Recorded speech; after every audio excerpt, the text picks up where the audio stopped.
We're live. Hi, everybody. It's Saturday. You know what that means. It's time for a new episode of Side Dish. We got a good one. We made it to 10 episodes, so we're having a little bit of a treat today. We got a few requests for this, so we're going to do it. We're going to do it two ways. Two ways to please with mac and cheese. So we're going to do a baked version of mac and cheese, which is delicious. So we're going to start with that, and then we're going to go over. We're going to do a tabletop. Right now, I've got the oven preheating to 350, and so this is a variation on Patti LaBelle has a recipe for mac and cheese. It's called Over the Rainbow Mac and Cheese. It's one of the best that we've found. It has, I don't know, let's see how many cheeses here. 1, 2, 3, 4, 5, 6 different cheeses. About a half cup of each, except for you use a little bit of cubed Velveeta, so about a cup of it, and it's going to make that creaminess that we all love. Okay, I'm going to look up the cheese. Okay. Okay. So what do we got here? We've got Parmesan, we've got Munster, Monterey Jack, what did we say this one was? Oh, Provolone. Velveeta, and then sharp cheddar. So those are all going to come together, and we're gonna make a little thing here on the oven starting in 2 minutes. Let's get some housekeeping out of the way. First of all, if this is your first episode, welcome. My name is Doug Bookie, and this is Side Dish. This is where we make side dishes, and they are the star. Behind the camera and producing, answering chat is my wife Amy. She's the producer. Our friend Denise is here, is running production assistant, running and doing all the things we need. And I think she's really your sous chef. Probably at this point. This is very, very dirty. So we're gonna get rid of that. Yeah, that's how Doug takes care of things around here. Well, we'll just take care of it afterwards. So what we got going on is we're gonna we need to melt 1 stick of butter, 8 tablespoons, and then we're gonna do that. But we're also going to take this large baking dish first. We want to be ready for when we're ready to do this. So we're going to take a little bit of butter. We're just going to grease the pan, just so it doesn't stick as much. And I mean, I'm not even using and then I'm going to get it in there and just spread it all around. I'll show you what it looks like when we do this. So when I was taught to do that, I was either to do that or I don't know. I guess whoever taught me how to do it didn't like the butter touching their hands because they'd get a paper towel. You can do that. I've done that too. But I like, it's okay to get a little greased up. Yeah, I mean, why not? Again, cooking and what we're doing here is about being in the moment and sort of feeling. You're gonna know if you have a paper towel, you might not know if you missed a spot. Also, the paper towels could absorb some of the butter and the oil that the butter is going to do. So I've done it both ways. Yeah. So wash up, and then I'm just going to stick that to the side. So, like I was saying, I've already got an oven going at 350 on bake. I want it to get. I'm going to let it sit there and let it kind of. Sometimes your oven. If you don't trust your oven, get yourself an oven thermometer, an outside one, and put it in there and see if the temperature of your oven is actual temperature that it says on the electronic dial on the outside. If not, adjust as needed. So we're just going to put this behind us real quick so we get it out of the way. I don't want it impeding our progress there. Plus, we'll have a way to go here. Now I'm going to turn this pot on to medium high. I want to melt the butter. Like I said, 8 tablespoons, 1 whole stick. As you probably know, if you've seen this show before, we love butter, and butter loves us. So again, I'm just chunking it so it'll spread and melt faster. I think butter is fuel. Yeah. And we've been doing a lot of home improvement projects at our home and at Denise's home. And so, When you shout out have, to all our helpers out there. yeah, totally. So we look back. I look back at the ovens up the temperature, but I look back a little bit at the chat, and it seems like there was an overwhelming response for some merchandise. So we're looking into that. We might do a hat, we might do a shirt, we might do like maybe even we live in a time of face masks, so we'll make a side dish face mask. That's what I looked into. Face And masks. so yeah, that's kind of what we're doing now. You'll also see, if you can see over here, I have our handy dandy in-pot colander that I've done some shells instead of macaroni for the stovetop version, just to kind of show you that you can use any kind of noodle. We had both, so we just like, okay, let's do that. Once we get going here, I'm going to show you we got a little secret recipe, secret weapon to make the macaroni and cheese seem cheesier. And it's not bad jokes. But we've got lots of friends and family with us tonight. Oh, well, good. I'm glad to hear everybody's here tonight. Yeah. I love you all. I miss you all. I hope everybody is doing all right. In the land of COVID, we're sort of trying to all make it through. So, like again, our motto is be kind and be loyal, but get out there and take care of each other too. Check in on people you don't know, or no. Check in people that you know but haven't talked to. Don't check in on people you don't know. That might be dangerous. That would be weird. But I also would like to point out that we bought special treats for our four-legged friends because they always interrupt this. Yeah. But they're both passed out. I don't know. So maybe Denise slipped them a little extra treat. They're enjoying that. All right, so this is the butter's pretty much melted. So here is 1 pound of macaroni, pre-cooked. elbows, yeah. Yeah, this is a little bit past al dente. It's still firm, but it's chewy. We want it there because, as we've talked about in other things, this is going to cook in the oven.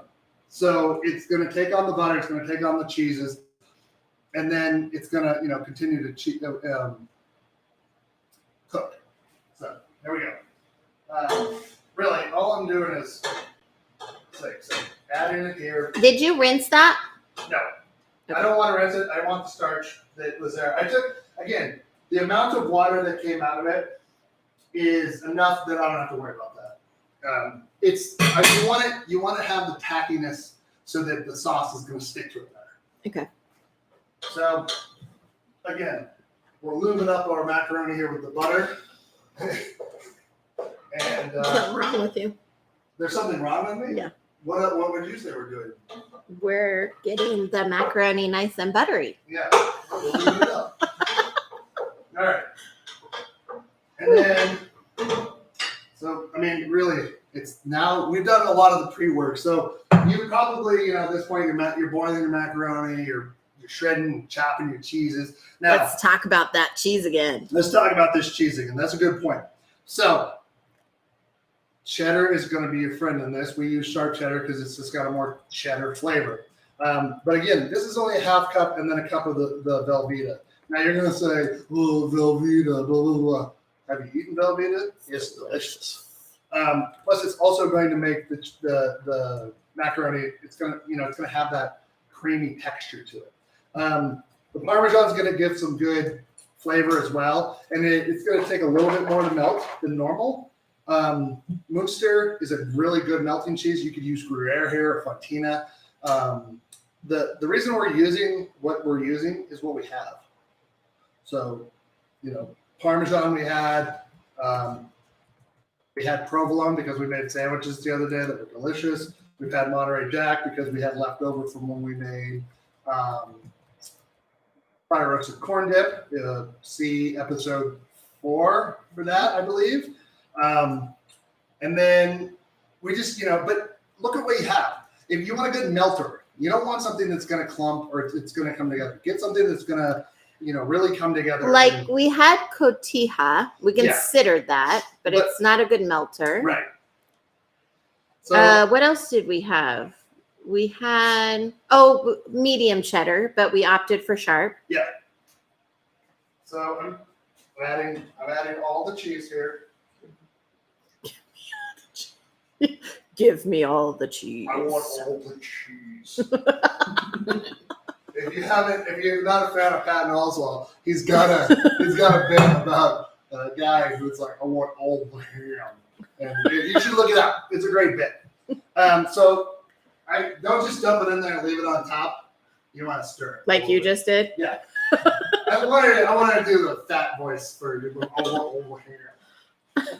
So I'm turning this down a little bit. I don't need this to get super, What's happening in there? What's happening is that the cheese right now is going to start melting with the buttery noodles, which in themselves, put some salt and pepper on those. Butter noodles. Yeah, you're done. Woo! Man. Okay. For our gluten-free friends out there, Yes. you can use gluten-free noodles. I mean, gluten-free technology has gone so far in the world that it's almost really indistinguishable in some cases. Now, I don't have to eat gluten-free, so I don't need to fact check myself on that. You know if it's good or bad. I do have a holy grail that I want to make a yeasted gluten-free bread that is actually good for sandwiches and things like that sort of tastes like real bread. But that's that's a whole nother thing. That's something you're striving for? Yeah, because gotcha. Because our friend Sandor, he's gluten free. We know other people who are gluten free. Yeah. And I always think like it's the same thing. Like gluten is a thing. It's the thing we talked about before, where it keeps the structure and it keeps air bubbles and things like that. And so when it rises, that's where you get that good crumb structure inside of bread. Well, if it doesn't rise like that and it doesn't have that structure, it's more gluten-free bread that I've ever seen is more like cake in a way because it doesn't rise. So it's like a quick bread, like a banana bread or a zucchini bread in kind of the texture. So, all right. So that's why that's why I have that. I'm like, because look, we got a little stretch there. But we're gonna let this do its thing. And now, okay, hold up. I'm doing fancy camera work so I can see you. Do you want me to show? Yeah. Okay. We always want to see. This is what we're looking at right now. Well, it doesn't look that great. It does. You're right. It doesn't look that great. You know what it's missing? What would it be missing? Cream. Yeah. Denise says cream. I believe you need to add a fat other than the cheese. So we're going to add half and half. You could use cream if you really want to gild the lily, but we're making a lot. Wait, are you sure that's half and half? Sure okay, am. Yeah. Half and half. Half milk, half cream. Did you know that's what half and half is? It's just half and half. Anyways. Do you remember that time Adriana made that joke about, I made half and half?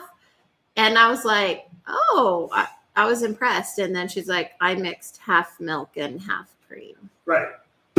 She got me. My mother's mother, my grandma Ferguson, they had a homestead.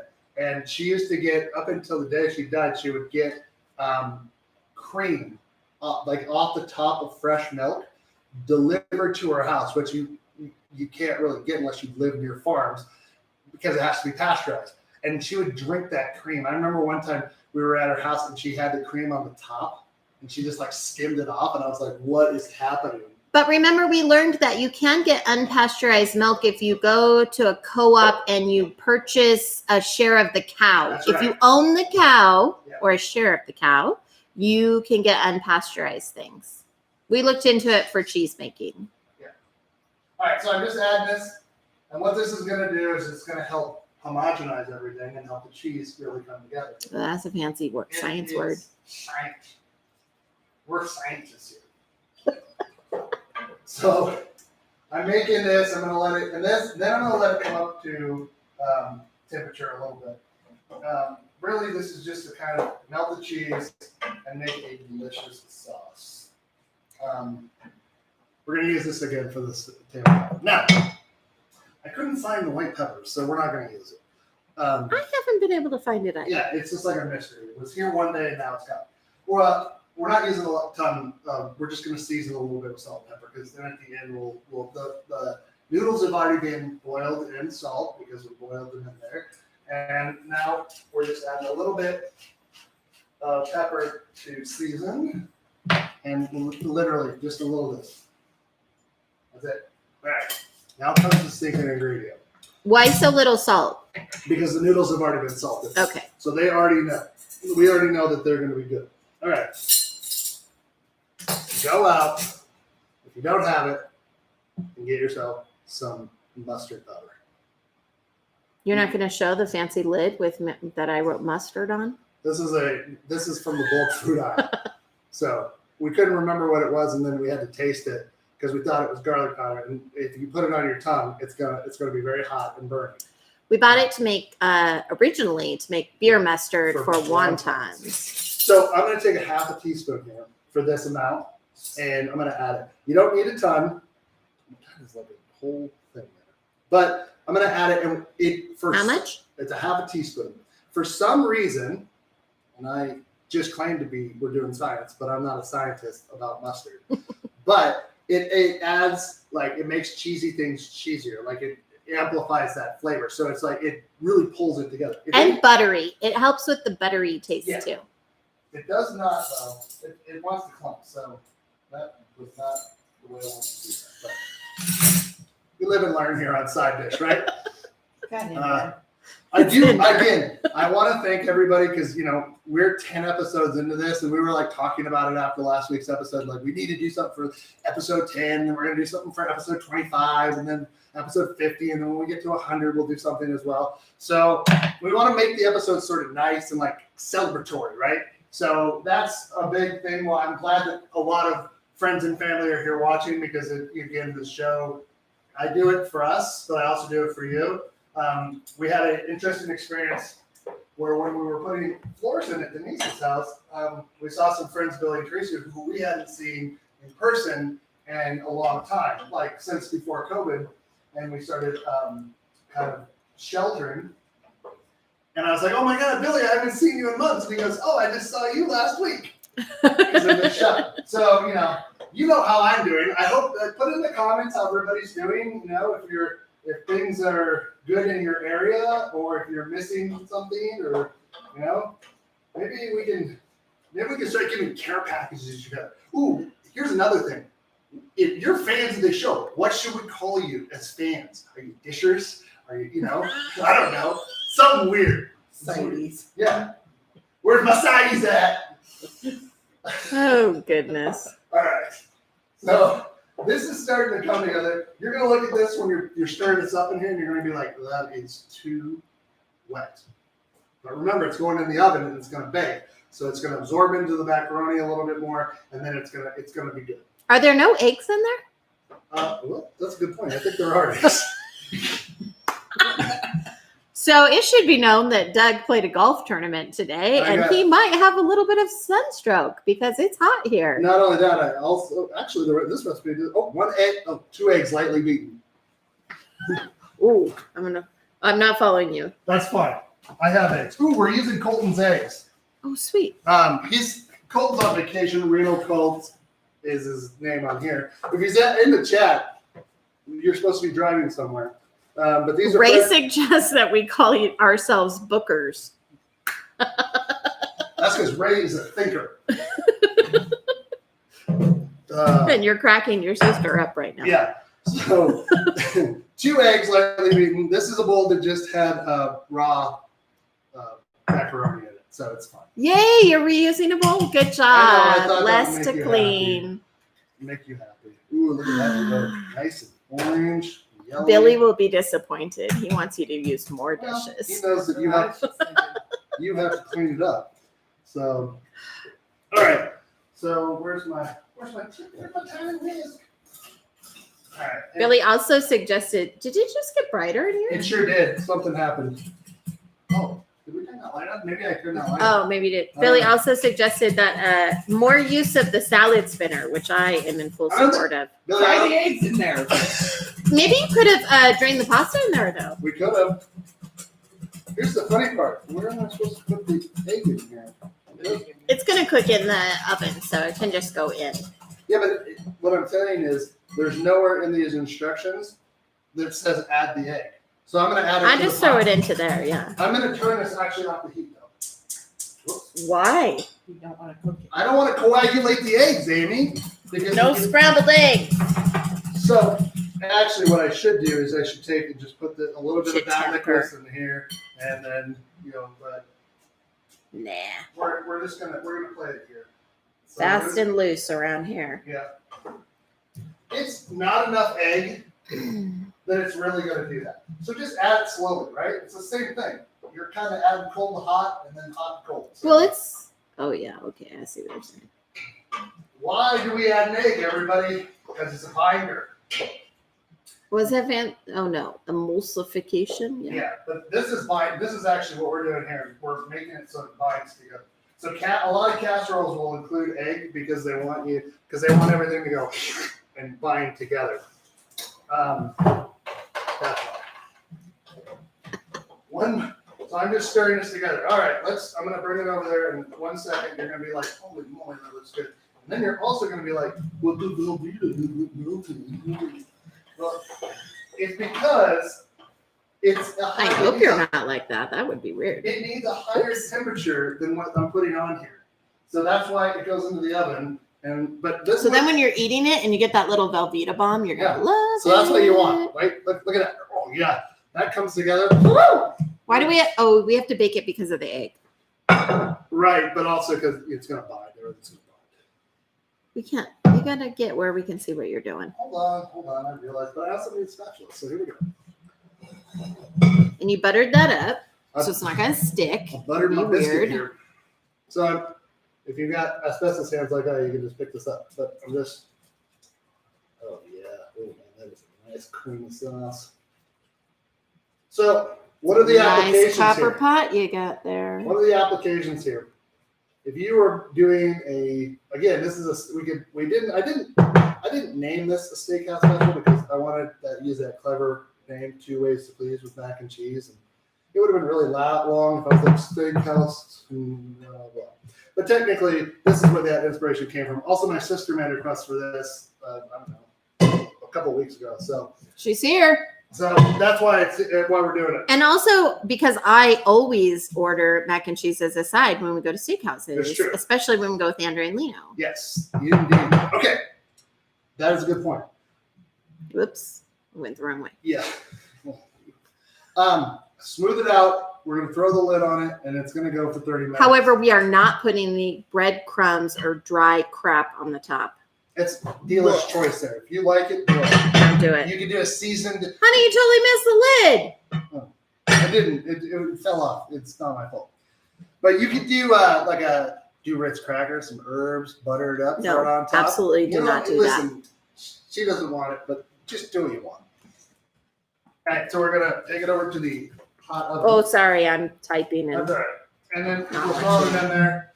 Kitchen timer. We're gonna check it after about 20 minutes, and then we're gonna go from there. Now, Doug, why didn't you use one of your wonderful antique egg whisks? it's two eggs, and we're short on time. No, I'm just kidding. We got plenty of time. We're at 23 minutes. We're All good. So now to the tabletop or the stovetop. Some of you are going to be like, why not reach for the blue box? Old good. Kraft macaroni and Old cheese. standby. The old standby. Love it dearly. You're right. We could do that. I do make it really good, and you have to make it by the recipe or it's not as good. Or you could get shells and cheese and you could do that. But what we're going to do is we're going to make something that's going to blow your mind. So basically, the casserole is for if you've got time. Yeah. And this is for if you don't. Yeah, if you got screaming kids and you're like, oh my God, I've got some cheese. I got like 20 minutes. What am I going to do here?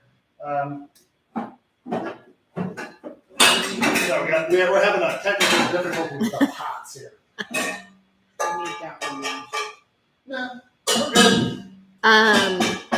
Also, you can make this camping. Oh, you're going to use that pot? That pot's not good. What's wrong with this one? That handle really heats up. Well, that's why I have this. Okay. Same thing. We're fine. Well, All right. So what are we going to make? We're going to make a bechamel. We've made a bechamel before. We're going to do it again. gluten-free, folks. Make it with cornstarch. It's not really a bechamel at that point, but you're gonna get the same results. It's an approximation. Yeah, we're fine. I'm using we're gonna use a quarter cup of so half a stick of butter and quarter cup of flour. Quarter cup. Yeah. Make sure I have this lined up and hold on here, please. The dogs have woken up and they're getting their treats, so hopefully they stay in check. Billy suggested that you could probably beat the eggs in the salad spinner. I think they just like whip out to the outside, not do anything. Yeah, I mean, you'd separate them. But I'd like to see someone try. Yeah, I mean, if you have a salad spinner and you want to ruin it, be my guest. It's not going to ruin it. I mean, it's going to make a mess. It's going to be all contained inside. Yeah, but it doesn't matter. It's still going to be messy. I don't want that. Anyways, 1/4. We're going to melt this butter. Let's get some heat on it first. Billy would like to know if he can put in a curbside order for Avery tomorrow. For mac and cheese? Well, we're going to have a lot of it. So. Sure. I'm just using AP flour. AP, all purpose. So. Doug, why isn't that in the very cute container that I have for flour? Because I use so much and I want to differentiate it from every other flour that we have. How much flour have you gone through since COVID started? 50 some pounds. It's a lot. If you saw my Instagram post on my personal account and Facebook, you saw that I'm crushing it. It was a great picture. And it was my idea. That's true. So we're melting butter here. We're gonna let this do its thing. How many people in the house tonight? Well, we got quite a few over here on the chat. Not as much chat as usual, but 9 active viewers. That's what we like to hear.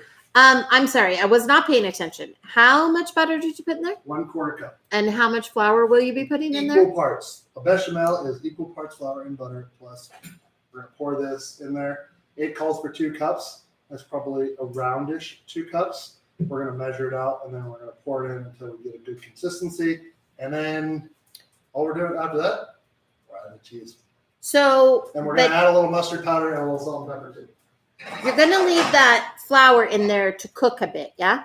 Yeah, we're gonna let it. It's gonna become a roux, and then we're gonna add it. So, if you don't cook it, it will taste floury and not. Yeah, so you good. want to get it toasted. I did because I did that with that enchilada sauce and enchilada gravy.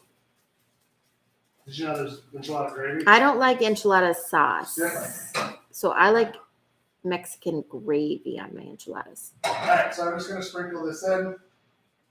Again, you've seen me do this before. Your sprinkling is not great. Well, that's all clumpy today.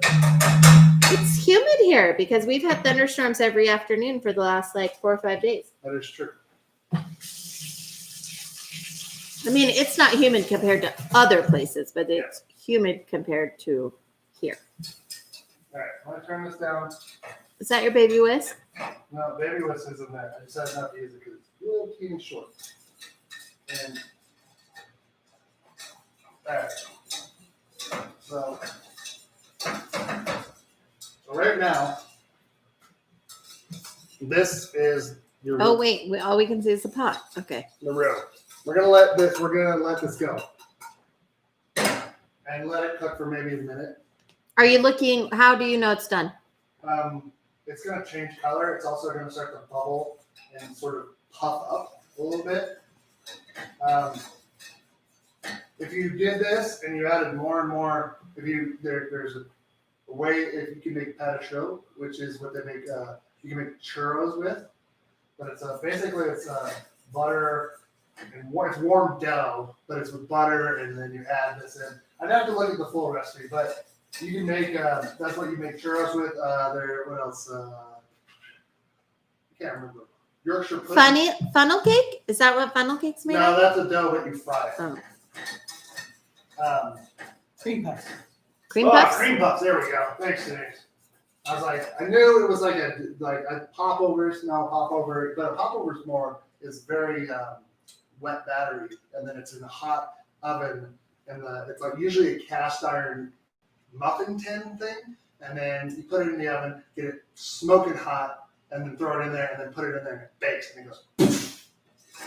So, all right. The other thing too. So this is taking on a more blonde color, right? So. Okay. I see the bubbles. Yeah.